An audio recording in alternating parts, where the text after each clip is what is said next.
Hi, my name is Dr. Raymond Damadian. I am a young Earth creation scientist and believe that God created the world in 6 24-hour days, just as recorded in the book of Genesis. By God's grace and the devoted prayers of my godly mother-in-law, I invented the MRI scanner in 1969. The idea that scientists who believe the Earth is 6,000 years old cannot do real science is simply wrong. Well, he's most adamant about that. And actually, he revolutionized medicine. He's a biblical creationist. And I encourage children to follow people like that and make them their heroes. Let me introduce you to another biblical creation scientist. My name is Danny Faulkner. I received my PhD in astronomy from Indiana University.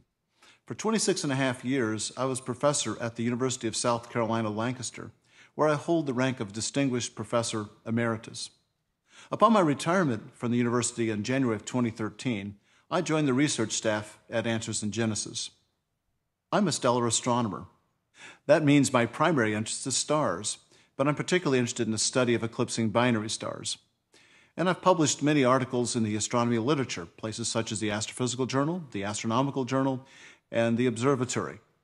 There is nothing in observational astronomy that contradicts a recent creation.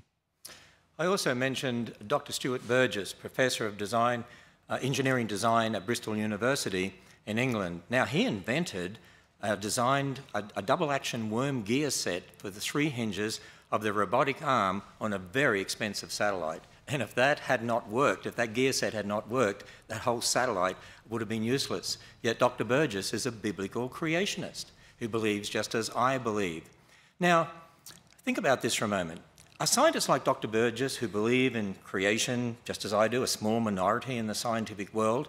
But let's see what he says about scientists believing in creation. I find that many of my colleagues in academia are sympathetic to the creationist viewpoint, including biologists. However, they are often afraid to speak out because of the criticisms they would get from the media and atheist lobby. I agree, that's a real problem today.